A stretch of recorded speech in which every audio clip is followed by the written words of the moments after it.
You want more? I'll give you more. So I've shared a lot of blind items, especially in the wake of all the Epstein stuff, about a house on St. Charles.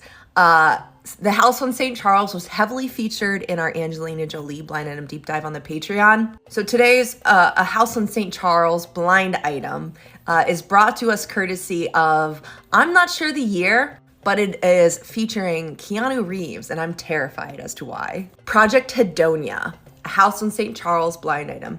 It all makes sense if you think about it. What was the house on St. Charles known for? As I've recounted here several times, it was designed as the ultimate honey trap house of all time.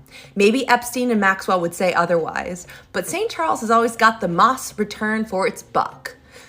If you will also recall, the owners of the house specifically targeted big-name celebrities as a part of their push. They wanted control over actors and producers and directors.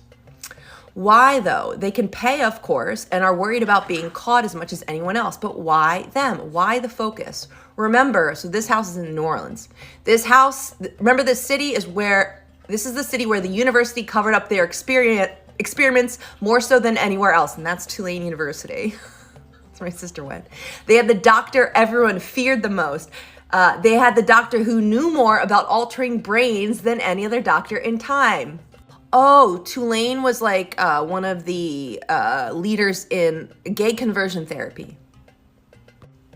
While his experiments and work is now being praised for bringing scientific breakthroughs and cures for certain diseases, one part of his research has not been discussed. It was his research, the hidden research, that caused the government to get into bed so deeply with Hollywood. Oh, so we're getting into some MK Ultra mind control, you guys.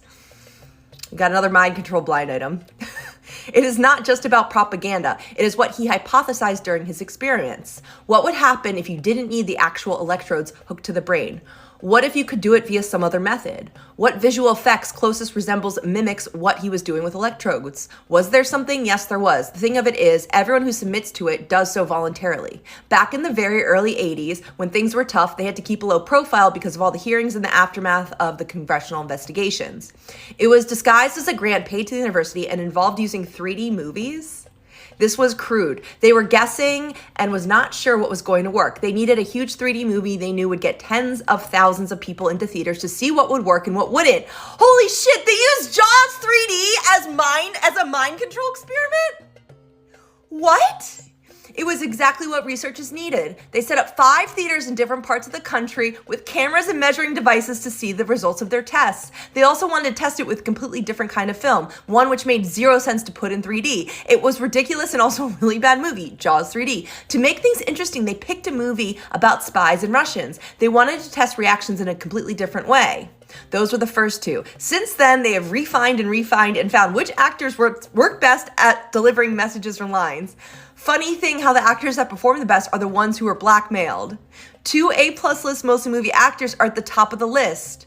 Think the long awaited sequels in 2 separate franchises starring the same A+ list actor in 2 very different formats. Was it coincidence? It is the same type setup they used over 3 decades, 2 total opposites. So that's The Matrix and Bill and Ted's Excellent Adventure being cinematic mind control experiments led by Keanu Reeves. Like, listen.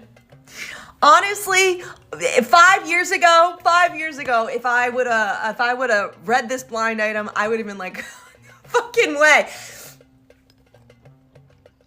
I think there is a fucking way, and that's why I'm terrified. I truly believe this blind item, and that's very QAnon-y of me, but...